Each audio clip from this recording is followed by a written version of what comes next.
And we back with another one, man. Mr. Creeps, please wait in line. Let's What see. I went through that night a couple of years back, I've never had the chance to process it. I think when you go through something traumatic or unusual, you compartmentalize it to the point where it feels like it happened to somebody else. That's what it feels like to me. And back when I was living in a suburb near Pittsburgh, I was making ends meet, but margins were slim and the notion of owning my own house felt like a dream at best. I'd been dating a girl for 2 years, looking for the perfect time to propose, but I just couldn't find the right time and place. But my fortunes were about to change. I got offered a promotion at my job. I'd be a shift manager at a large chemical plant in a couple of weeks. I know you finna make But money. even better, I got an email about something that might be the perfect time and place for me to finally propose. I was subscribed to a newsletter for a particular singer-songwriter that my girlfriend and I both enjoyed. The first thing that we had ever bonded over was music. There was a promotional campaign where there would be a sneak release of tickets to an upcoming tour, and the first 30 in line would be offered in backstage passes. I couldn't imagine a better place. Wait, hold on. You finna be in actually a horror scenario where if you get out of line, you die over backstage tickets. That's what the fuck it is. It's over. Over backstage tickets. To pop the question. Maybe I could get a chance to do it on stage if I asked nicely. But it had to be a surprise, and so I kept it to myself. I made up an excuse about going to see my brother, and I packed up a camp-out kit to get in line well and early. The newsletter recommended all of those interested to be in line at least 24 hours ahead of the ticket release. Please be patient and understanding. The email read, and please wait in line. I drove out there early Saturday morning. They had arranged it as a sort of a pop-up store. It was gonna have all kinds of merch, and by opening day there'd be plenty of people dropping by to get ordinary tickets. But I'd be one of those 30 who got the good ones, come hell or high water. It was awkward getting there though. They had shut down 3 of the roads for maintenance, making me zigzag between cones and waiting for traffic in opposing lanes to take a turn. There was an apartment complex nearby, but that had been tented up for fumigation. A couple of nearby stores were shut down after health inspections. All in all, it was just bad timing, and there would be no comforts. But I got a bunch of gear packed, so I'd be fine. I had an audiobook, some TV shows, and a lawn chair with a slot for an attachable umbrella. I could sit out there for days if need be. As with most pop-up events, there was no big sign, and the location was closed with metal shutters out front. The only thing that showed that this was the place was a discreet little poster on the side of the door that read, "You made it." The newsletter had mentioned that particular poster. It was all designed in a way to make the release feel exclusive. I got there about 23 hours early and my heart sank. There were already people in line. Luckily, I only counted 27, but for a short moment, I was ready to throw in the towel. I got to the back of the line, did a second and third count, and I breathed a sigh of relief. As long as no one cut in line, I was in the green.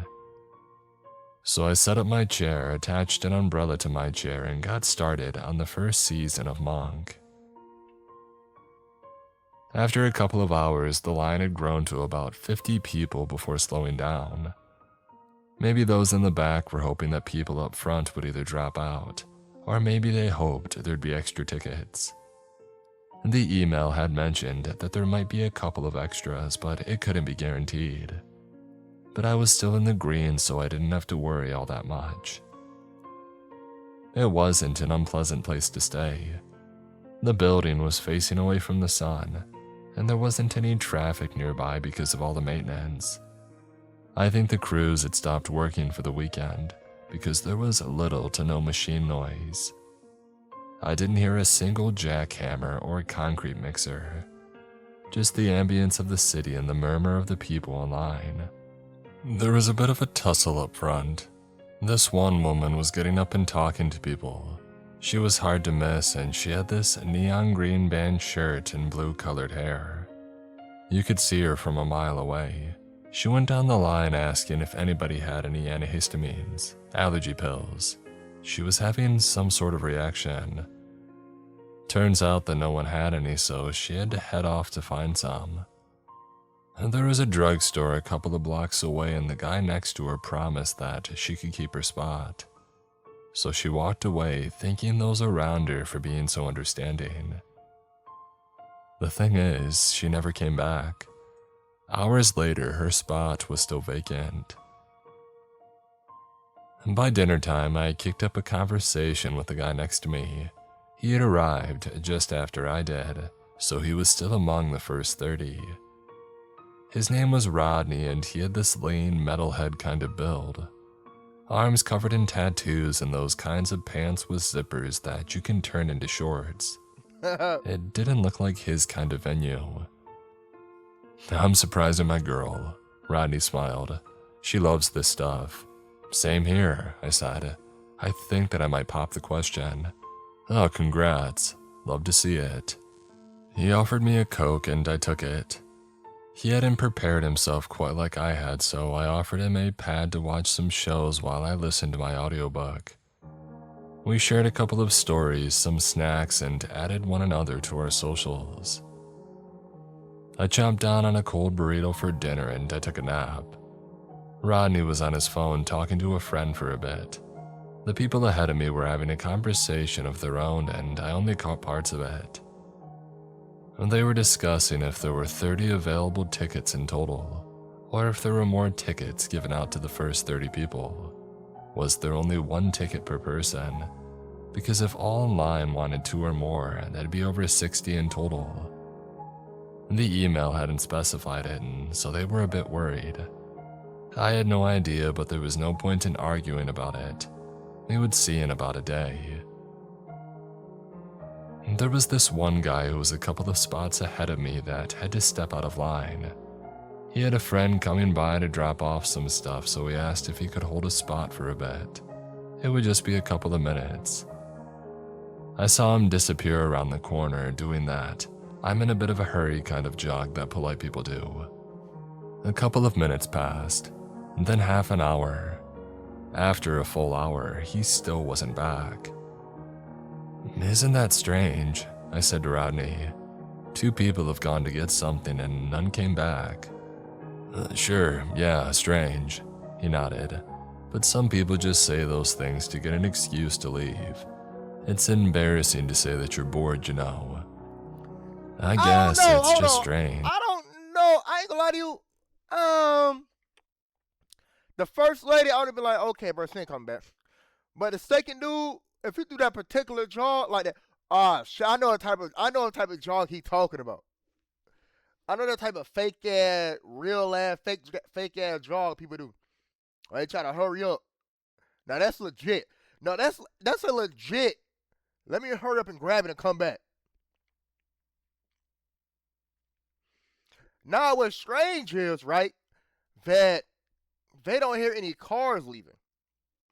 That's what I would have noticed. Like, even if they did leave, you would have heard a car crank up and leave.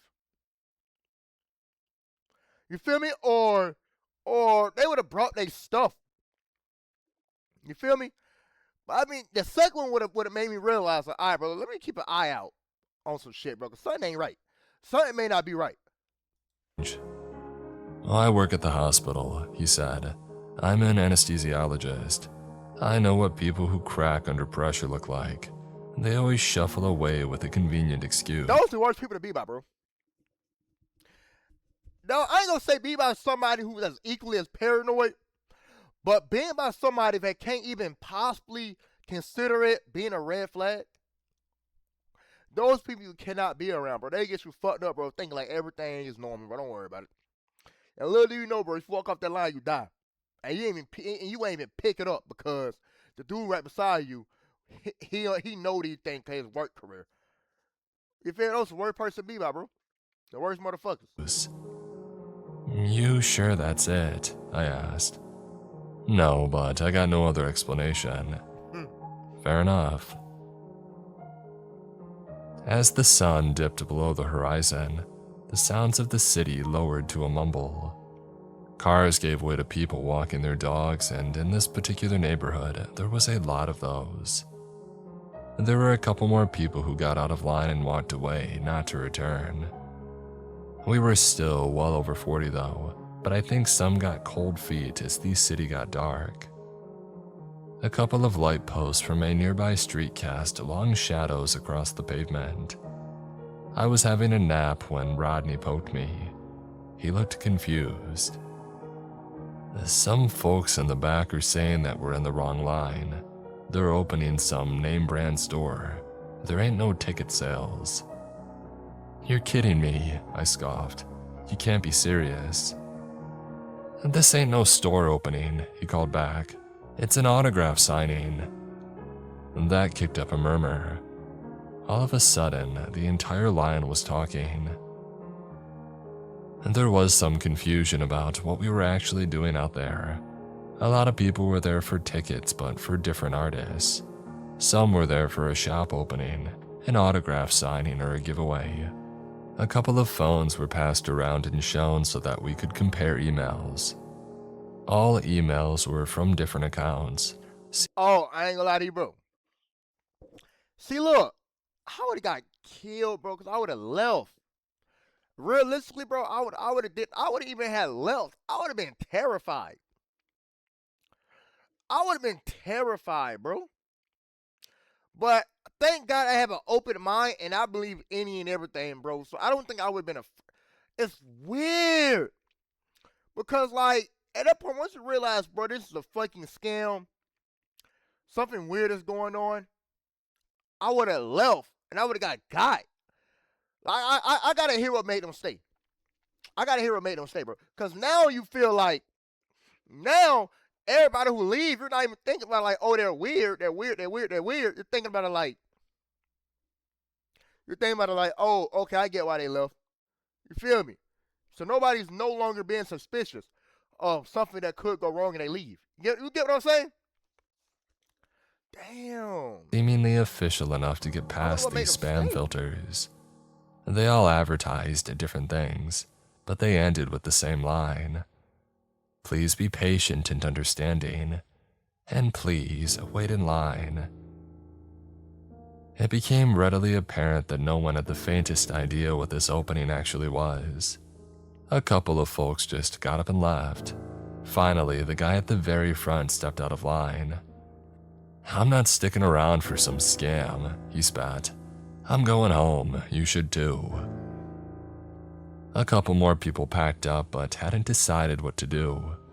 I was a bit on the fence about it, but as I watched that first man round the corner, I figured there had been some kind of misunderstanding. Maybe they were doing several promotions at once. I heard his voice. He sounded surprised and a little angry. What is this? And then he screamed. A blood-curdling, ear-bleeding scream. It got quiet. Everyone looked at one another, trying to find an answer to what was going on. I got out of my chair to get a better look, but Rodney put his hand on my arm. Hold on, he said, lowering his voice. Don't go. We should call someone. He agreed, but we could see other people were already calling for help. The man from the front of the line never returned. There was somebody in the back who called for help. A few people walked down the road to see if everyone was okay, but they never returned either. A patrol vehicle came about 20 minutes later. 2 police officers walked up asking questions. Everyone said the same thing. A man stepped away and it sounded like he got hurt. The officers did a sweep of the road, and when they came back around, they shrugged it off. There's nothing here, they said. You sure you didn't just call out to a friend? There were a lot of raised voices at that, but what could we say? It wasn't illegal to step out of line and not come back. There was no blood or sign of a struggle. Maybe we hadn't heard what we thought we heard. Nah, bro, you But heard that shit, people bro. were raising other issues, like the emails that we had been sent. It all seemed like a plot to trick us. That the officers had something to say about. No, it's legit, one said. We were informed that there would be people waiting in line for some kind of event. They had no idea what the promotion was for, though, and even if they did, they couldn't disclose it. It was all arranged by an event promoter, who in turn had been hired by somebody else.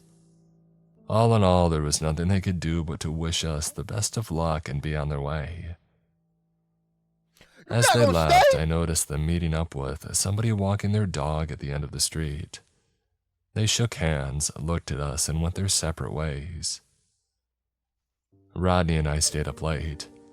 We decided we would take turns sleeping just to make sure that no one took our things. I took the first shift. The line had whittled down to about 30 people by then. There had been a lot of people trickling out after the uncertainty of what this was supposed to be. Of course, none of them came back. I didn't hear anything else, but there was this rising unease that there was something inherently dangerous about stepping away. I could hear a couple of people talking about it. That is, until a woman further back had had enough. She had been sitting quietly for a while, listening to people talk over her. "Oh, it's not a big deal," she groaned. "Look, I'll walk one lap around the building. I'll leave my purse here so you know I'll be back. All right?" Maybe she was tired or frustrated. Maybe she wanted to prove a point. She stepped out of line and rounded the corner with a huff. Judging by the size of the building, it ought to take her a couple of minutes at a brisk walking speed. But as those minutes dragged on into half an hour, it was clear that she wasn't coming back. She had left everything behind, so it was clear this wasn't voluntary. Something had kept her from coming back. I mean, no one would willingly leave behind their identification, credit cards, or phone. A couple of people discussed leaving as a group. Someone mentioned leaving while being on a phone call to report back as they went, but nobody wanted to take the risk.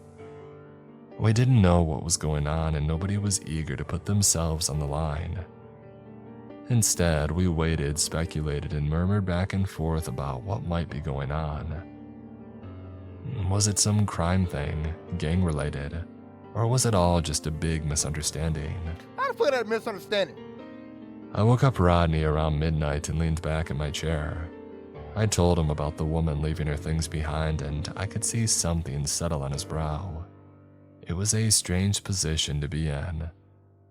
We were either completely fine or in incredible danger. But which was it? Which made more sense?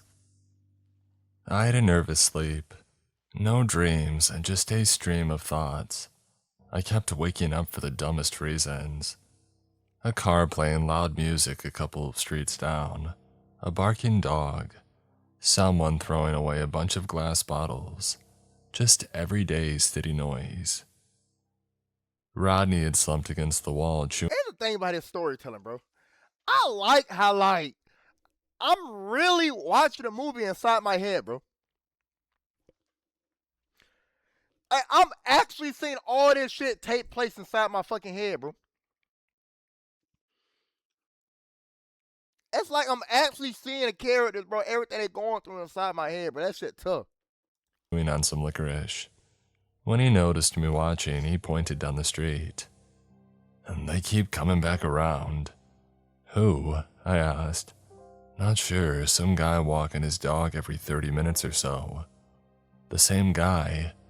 "I don't know, maybe." And we kept our eyes on the street, and just like he said, a man with a dog passed by. He was wearing a large coat and a baseball cap, and the dog was one of the larger breeds, possibly a Saint Bernard or some kind of sheepdog. Woo! Every Money. 30 minutes, Rodney reiterated. I don't think he's walking his dog. So what's he doing then? Rodney shook his head and took another bite of licorice. Patrolling. It was the middle of the night when the police came back. 2 officers, same as before, walked down the line with an audible sigh. Someone called again, they said. What is going on? A young man got up and pointed at the woman who had left her things behind. The police scooped it up, checked it, and promised to take it back to the station. As they were about to leave, the young man asked if they could escort him to his car. They agreed.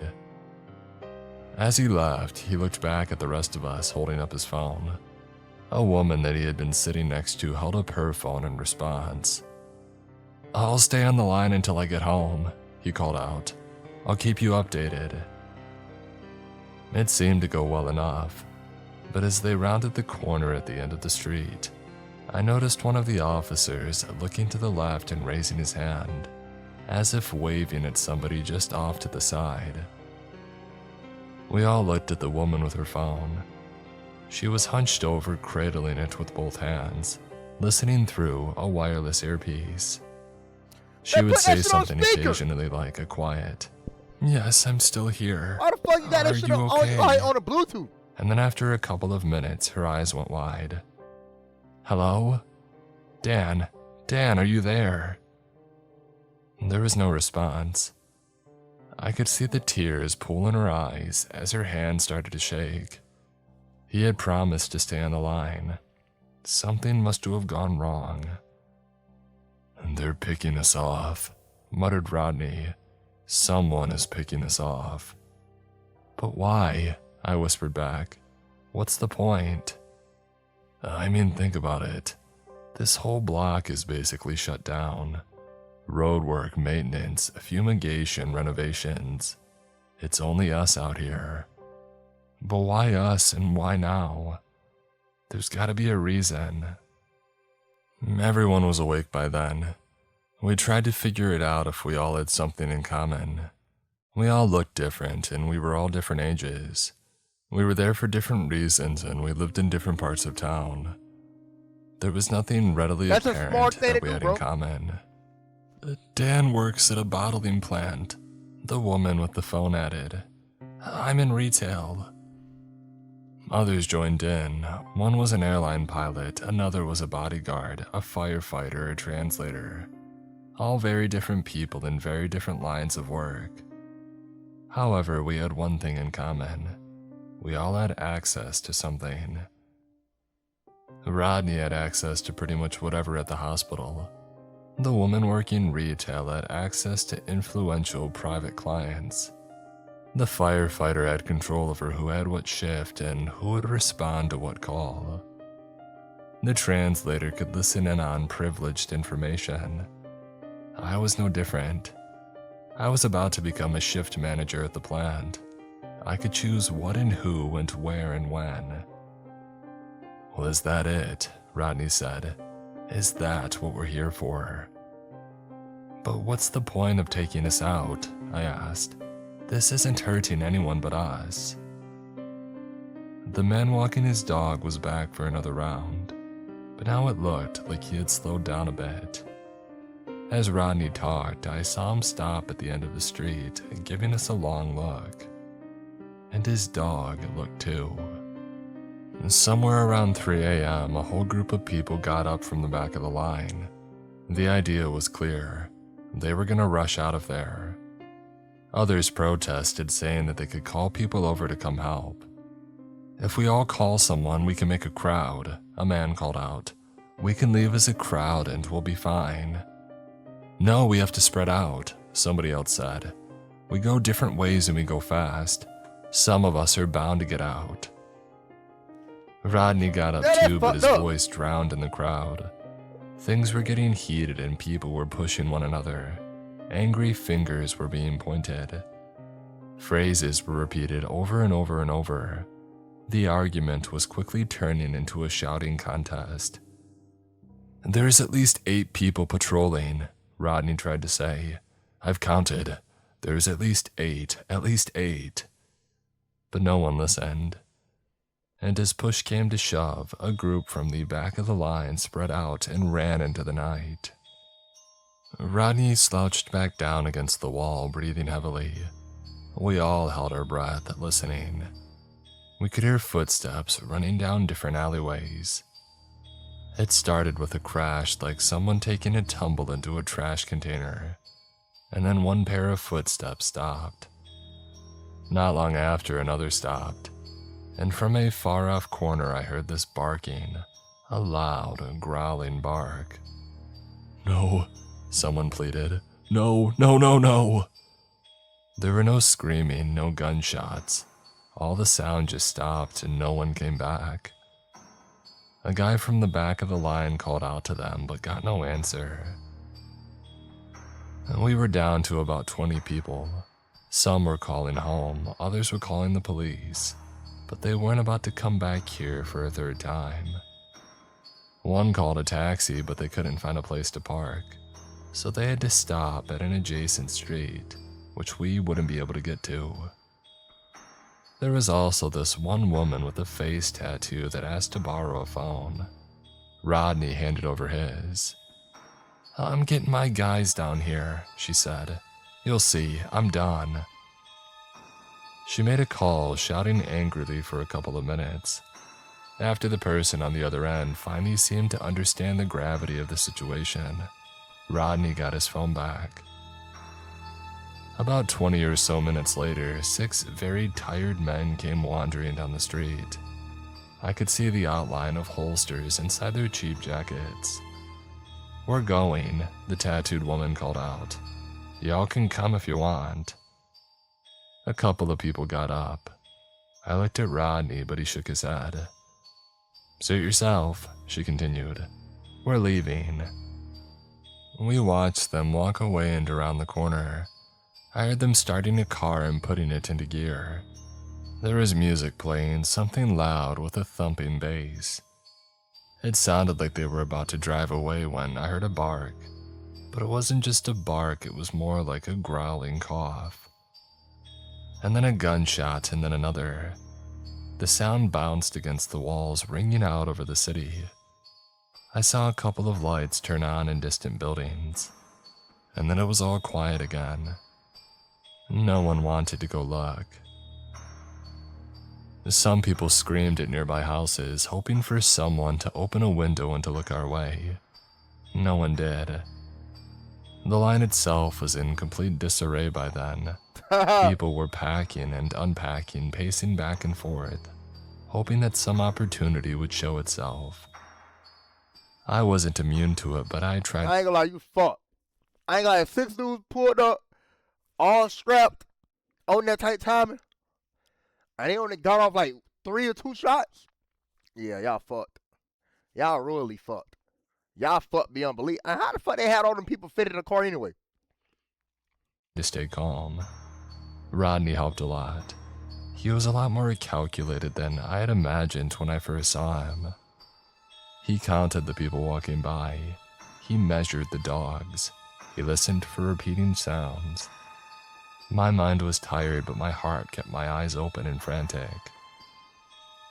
"I don't get this one," I said. Rodney ain't playing about his fucking life. Rodney like living. Rodney not finna get hold. Rodney like his fucking life, bro. "There's a timeline." "What do you mean?" he asked. "They gave us a time this would open," I continued. "If they're just gonna keep us here until they picked us off, why would they give us an endpoint?"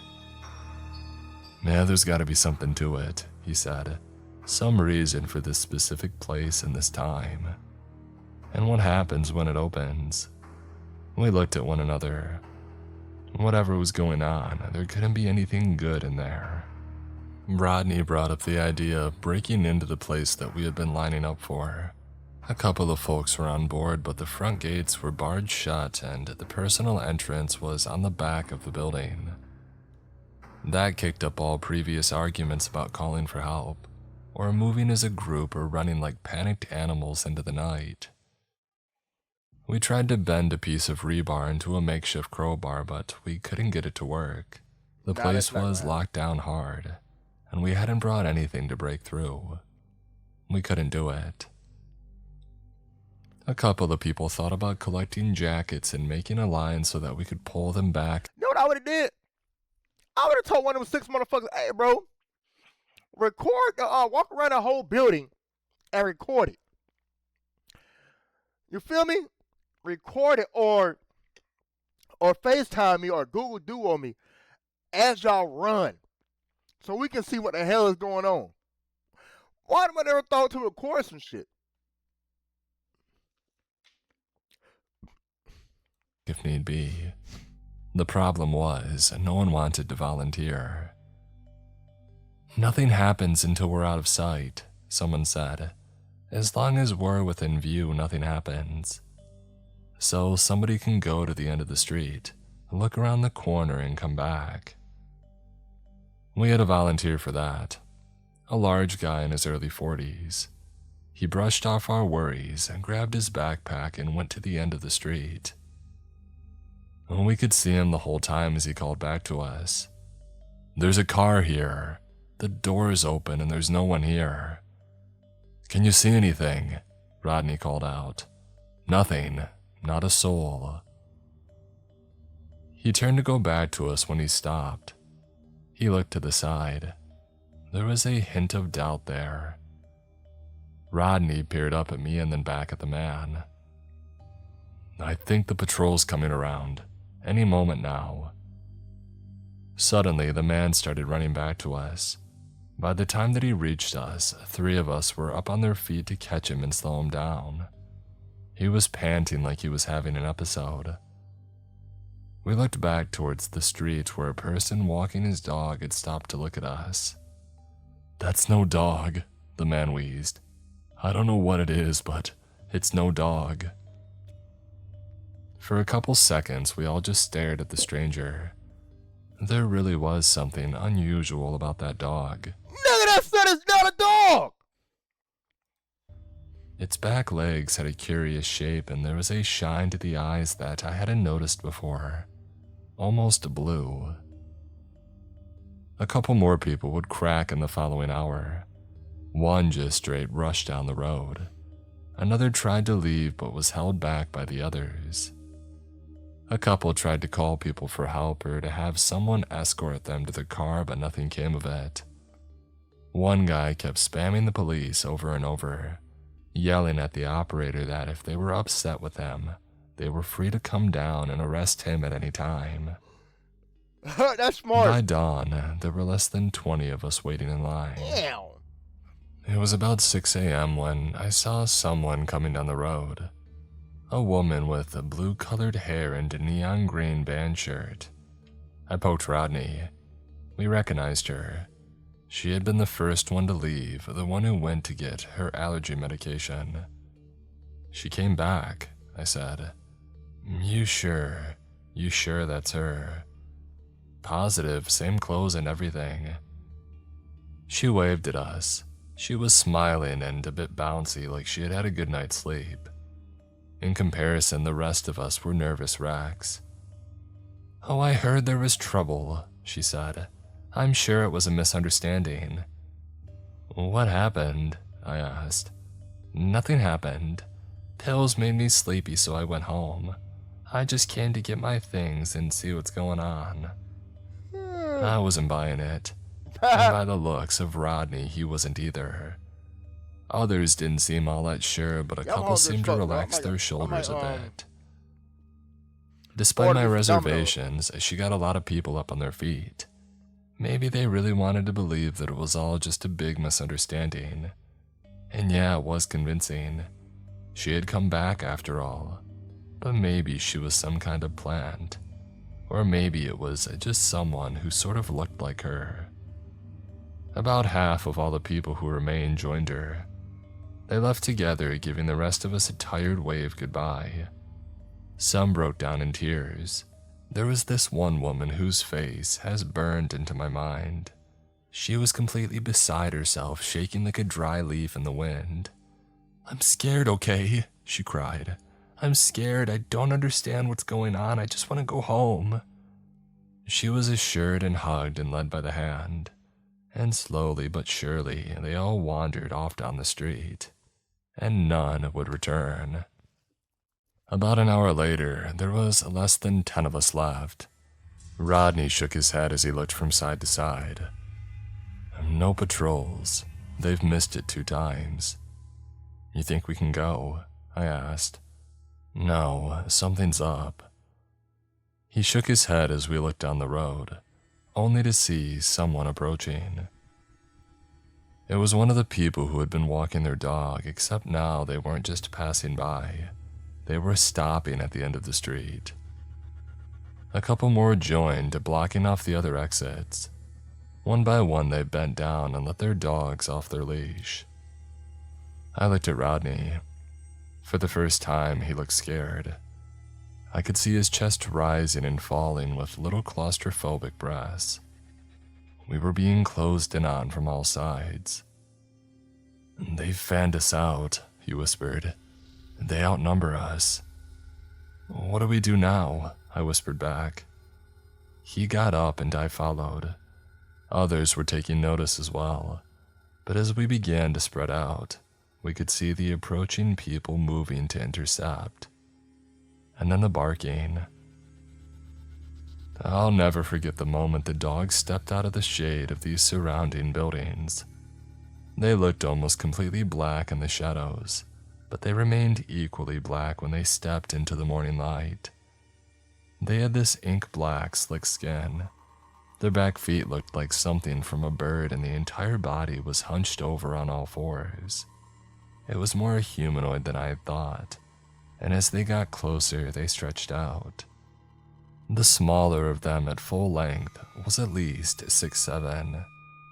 One of them looked my way with a shark-like grin, scratching the pavement like an eager dog with long pointed claws. I looked back at Rodney a final time, and in a split-second realization, all hell broke loose. Someone made a run for it, only to be tackled to the ground. Damn. One of the dogs got them by the neck and bit down hard with a sickening snap. One guy tried to climb a light post, hoping that he could get up to a window of a nearby building. 2 more creatures tore down the light post, breaking it with a snap as he came tumbling to the ground. They were picking us off one by one, killing us, feeding on us. A couple had time to scream for help, but the creatures targeted whoever made noise first. The 40-something-year-old man who had gone out to the street earlier was tackled face first into the pavement and had those razor-sharp teeth dug into the back of his neck. My mouth tasted salt as morbid death smells crept up my nose. We didn't stand a chance. There were at least 12 of them, and they knew what they were doing. Damn, 12 dogs? Rodney and I stayed by the wall, trying to make ourselves as small as possible. I got a good look at some of the dog walkers. A couple of them were complete strangers, but a couple of them I recognized from earlier. They had been in line just like me and Rodney. Maybe they had been plants or something else entirely. The creatures were feasting. One of the handlers went up to the locked building and rolled it open, as one of them walked up to me and Rodney. He licked us up and down as one of the creatures settled down by his side, snarling and drooling, starved and ready to pounce. The man adjusted his glasses, peering out from under his baseball cap. "We got any hatchers left?" he called out. The building opened. I couldn't see what was inside from my angle, being pushed up against the wall. I hope y'all at least get the shit y'all wanted, bro. I ain't gonna lie to you, bro. I hope y'all get that, bro. Y'all would have had to eat me, bro. Like, at that point, bro, it was just to eat, bro. I ain't gonna lie to you, bro. Like, what's the point of all this shit, bro? If they got everything they wanted at the end of this and all they had to do was be patient, but that's everybody else's fault who left and ran. All you had to do was be patient. But there's no way you would have known, but something inside me would have told me, hey, bro, chill, be patient. And them showing themselves and letting a dog loose would have just proved my point. That, okay, they trying to get the last little bit of They last little chance to get a few more motherfuckers. You feel me? That would have proved my case. All done, somebody responded, and got them all. The man looking at me and Rodney was maybe 30 years old, with a fashionable beard, simple square glasses. I couldn't have picked him out of a crowd. He looked down at the dark creature and adjusted his nondescript baseball cap. "Which one do you want?" he asked. "Which did you dream of?" I felt something to my right. Rodney reached out and grabbed my hand, not because we were making a break for it, or to try some last-minute master plan. He was just scared, and when you're scared, you want to hold someone's hand. And so he held mine. The creature looked over at us, a hint of blue reflected at us from its deep eyes. We fumbled for the right words to say. Some plea, some brilliant last-minute monologue. Something to appeal to their sense of kindness and humanity. But the stranger with the glasses didn't move a muscle. He might as well have been shopping for groceries. And with that, I would be like, bro, where the fuck my tickets at? the creature growled. It had decided. It pounced on Rodney. I held his hand for as long as I could. I didn't look. I remember the sensation of screaming, but I don't remember the sound. Why? Why did he kill Rodney? He didn't get out the line. My throat turned raw. The muscles in Rodney's hand tightened and then fell limp. The man with the glasses took a step forward, shushing the creature. There. It's okay. Dream well. Eat.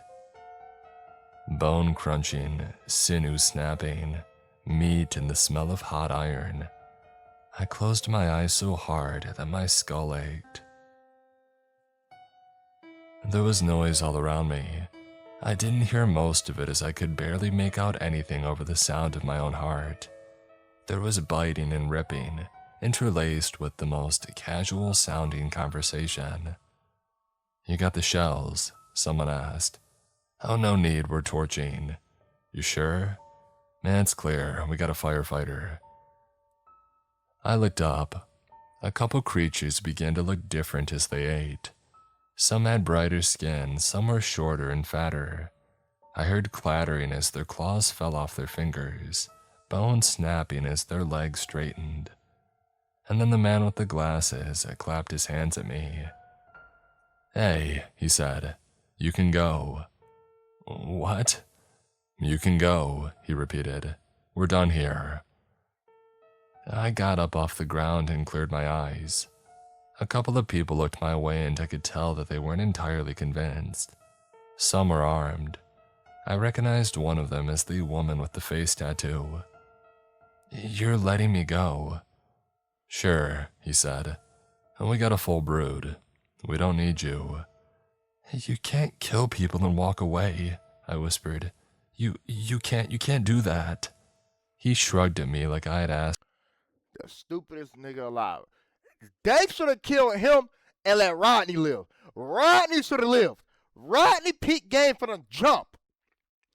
Rodney was the smartest motherfucker in the whole line, bro. They should have killed. You know what I'm saying, bro? Like, one of the worst things to be, bro, in any situation, bro, is a smart motherfucker, bro. Like, being a motherfucker that actually has common sense is probably the worst thing to be, bro, in a situation, bro. Because you're going to die. Like you're going to die. They only keep the dumbasses alive. Him what the time was. I stepped back and no one followed me. I glanced at the creature gnawing on Rodney only to see that it had started to gain his features. His face, his gangly arms, and all the while the man with the glasses calmly shushed it and stroked its back. What? The others were setting fire to the building, using a can of gasoline and a strip of newspaper. I only saw a brief glance of the inside. Black rock-like fragments littered the floor. Strange organic formations stuck to the wall in batches of 3 to 6.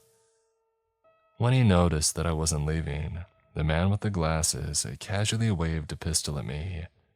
Not to shoot me, but to show that he had it. "Go on now," he said, and as the fire flared up, I stepped around the corner and I didn't return. I came home in tears. I remember breaking down in the hallway trying to explain everything all at once to my girlfriend. I told her about the tickets and the plans that I had made and the people that I had met, and the dogs and the handlers, all of it. I tried to show her Rodney's socials, and as I did, I noticed that he was posting. My heart skipped a beat. "Long night," the post said. It was a selfie posted 10 minutes earlier. He looked fine, healthy even, but there was a little blue tint to his eyes that wasn't there before. No people went missing that night. Everyone came home eventually, and from what I've read, there haven't been any incidents. Everything just keeps going like... So weird canine creatures, when they eat somebody, they become the person that they eat. normal, like nothing happened.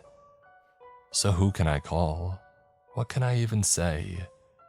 You can't report a person not being properly killed to the police.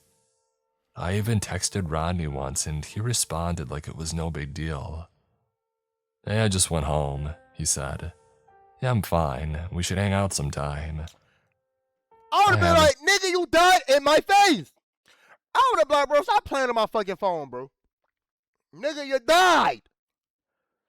Yeah, they crushed your throat." Agreed to it. I don't think I can. I don't even know what to think anymore. About a week or so after all this went down, I got a card. An apology card with a sad blue sunflower on the front. Inside was a handwritten note. "I'm sorry for the inconvenience," it read. There were 2 tickets to the concert, backstage passes. I ended up going. I proposed. I think I recognized a couple of people in the crowd, but I'm not sure. Now, years down the line, it all feels like a nightmare.